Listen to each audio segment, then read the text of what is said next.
Nous sommes à Bukavu, capitale du Sud Kivu, en République démocratique du Congo. Le secteur sud de cette ville abrite un grand complexe hospitalier, un hôpital général de référence, aujourd'hui de renommée internationale, l'hôpital Panzi. Créé en 1998, l'hôpital est renommé grâce à son médecin directeur, gynécologue obstétricien de son état, qui assure la prise en charge gratuite des femmes victimes de violences sexuelles. Ce médecin directeur, c'est le docteur Mukwege, que certains surnomment docteur Miracle. Lorsque nous avions commencé le travail ici, notre objectif était de venir en aide aux femmes qui donnent la vie. Malheureusement, notre première patiente, ce n'était pas une femme qui était venue pour accoucher, c'était une femme qui était violée avec extrême violence. Ce que je vois avec les bébés cette année, pour moi c'est même encore plus difficile à vivre puisque toute société doit protéger les enfants.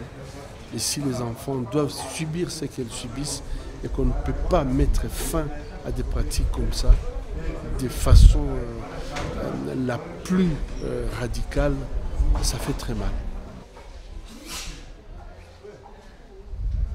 Les victimes qui sont amenées ici, nous faisons d'abord le traitement médical pour toutes celles qui n'ont pas des blessures au niveau de l'appareil génital, mais celles qui ont des blessures au niveau de l'appareil génital, nous faisons la réparation donc, de l'appareil génital, la reconstruction de l'appareil génital. Toutes celles qui ont des fuites de matière fécale ou des urines, nous réparons le rectum, la vessie, le vagin pour qu'elles puissent retrouver leur appareil génital normal. Et nous avions constaté que sur le plan physique, ça ne suffisait pas, puisque ce sont des actes qui se commettent avec une brutalité inouïe, une humiliation, une déshumanisation. Et donc il est très très important que ces patientes, nous les prenons aussi en charge sur le plan psychologique pour qu'elles puissent recouvrer sur le plan mental également.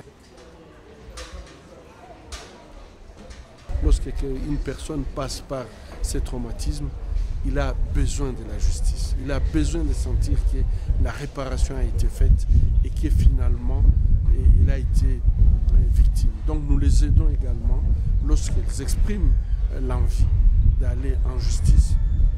Nous mettons à leur disposition des avocats pour les accompagner.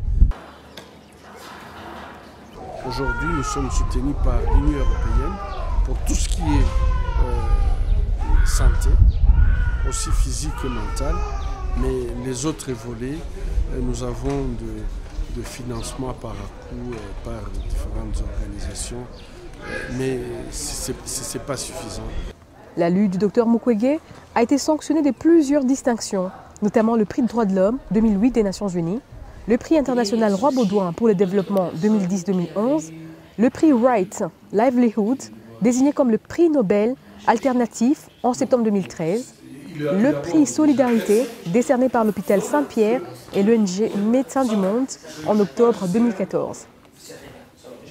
Par ailleurs, le gynécologue est chevalier de la Légion d'honneur française depuis 2013. Le prix Sakharov, décerné au Dr Mukwege le 21 octobre 2014 par le Parlement européen, est une initiative du Parlement européen et est décerné à des personnes ou à des organisations qui se battent pour les droits de l'homme ou la liberté d'expression. Je crois que si un prix peut participer à lutter contre ces fléaux qui est une honte pour notre humanité, ce prix a une grande valeur.